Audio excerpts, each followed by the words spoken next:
Vous savez, cette frustration, on repère un produit super en ligne, on se dit « je le veux maintenant ». Et là, impossible de savoir s'il est vraiment dispo dans le magasin juste en bas. Ah oui. C'est quand même fou ce paradoxe du commerce aujourd'hui. Très digital, mais souvent opaque sur ce qui se passe en rayon. C'est exactement ça, ce décalage qu'on va explorer aujourd'hui. On a des documents qui décrivent une solution, Qualid.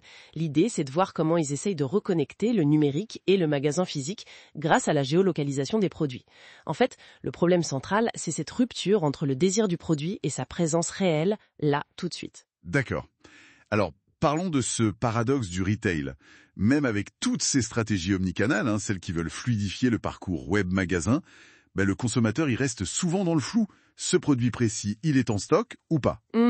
Et les sources qu'on a lues, elles insistent. Ça crée de l'insatisfaction, bien sûr, mais aussi, et c'est pas rien, de vraies pertes de vente. C'est clair. On a tous vécu ça, non? Tourner en rond sur le net avant de laisser tomber. Précisément. Et les outils comme Google, par exemple, ils sont excellents pour trouver des magasins, des lieux. Oui. Mais pour savoir où est ce produit spécifique en stock, là ça coince. Il manque ce lien direct produit-disponibilité locale. Surtout quand on parle des revendeurs indépendants, qui sont hyper importants. C'est vrai, Google Maps, ça montre la boutique, quoi, mais pas ce qu'il y a vraiment dedans à l'instant T. D'accord. Et c'est là qu'intervient Qualid, que les documents présentent comme un connecteur intelligent. L'idée, c'est donc de recréer ce lien. C'est ça. L'objectif, c'est d'associer chaque produit à sa disponibilité réelle dans un magasin précis identifié. Et le point clé, c'est la mise à jour quasi instantanée. Les sources parlent de une visibilité en 10 secondes. Ah oui, 10 secondes, c'est rapide. C'est crucial pour capter l'intention d'achat immédiate, vous savez, quand on est en déplacement avec son mobile. Du coup, le produit lui-même devient comme une porte d'entrée digitale vers le magasin physique le plus proche, avec les infos utiles, le stock, les horaires, le prix, et même les services, comme le click and collect, la réservation. Et cette intelligence locale, qu'est-ce que ça apporte concrètement aux marques et aux distributeurs? Alors pour eux, c'est comme avoir une carte en temps réel des recherches produits par zone géographique. Ils voient où leurs produits sont demandés et, surtout, ils repèrent les tensions. Les tensions. Oui, par exemple, une forte demande pour un produit, mais un stock faible ou carrément absent dans cette zone. Il y a un exemple dans les documents avec un produit SVR, une marque de soins, qui était très recherché à Bordeaux.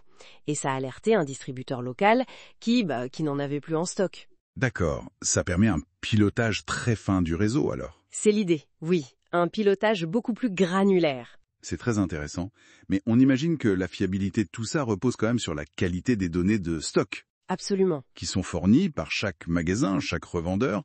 C'est pas un défi, ça? Si, c'est un point essentiel, vous avez raison. La fraîcheur et la fiabilité des données, c'est la clé. La solution semble intégrer des outils pour que les revendeurs puissent gérer ça plus facilement. Mais pour le client final, en tout cas, la promesse est claire, une expérience bien meilleure. C'est-à-dire? Une recherche simplifiée, texte, voix, même avec une image ou en scanant un produit. La quasi-certitude de trouver ce qu'on cherche à proximité. Et puis un parcours d'achat plus fluide, jusqu'à la récupération, avec même un click and collect unifié pour plusieurs enseignes si besoin. Un peu le meilleur des deux mondes en fait. C'est ça, la facilité du e-commerce, mais avec la rapidité et l'immédiateté du local. Et pour les revendeurs eux-mêmes, au-delà de gérer les stocks, quels sont les avantages? Ils gagnent en autonomie déjà, avec une interface qui leur est dédiée. Ils gagnent aussi en visibilité locale, grâce à une sorte de fiche produit locale.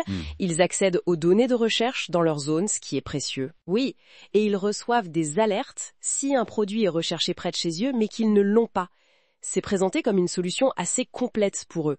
Marketing local, catalogue, aide à la vente et même un petit outil de gestion client, un CRM léger comme on dit. D'accord. Et les marques peuvent leur fournir cet outil pour les aider. Donc si on résume pour les marques, ça veut dire meilleure visibilité de leurs produits en magasin. Exactement. Moins d'abandon d'achat parce que le client est sûr de trouver le produit. Tout est fait. Et une capacité à générer du trafic vraiment qualifié vers les points de vente physiques. Ce fameux drive to store devient plus concret. Oui, avec en plus un suivi possible des ventes et des comportements par zone. Logique. Donc en synthèse, Qualid, ce n'est ni juste une marketplace de plus, ni un simple moteur de recherche.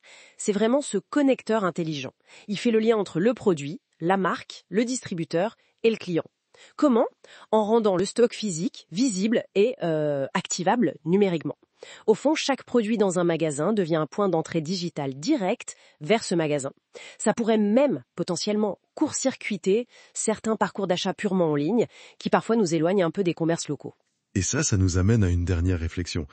Si trouver un produit devient aussi fluide entre le digital et le physique, si cette transparence s'installe, comment ça pourrait influencer plus profondément, pas seulement nos achats, mais peut-être notre rapport global au commerce de proximité?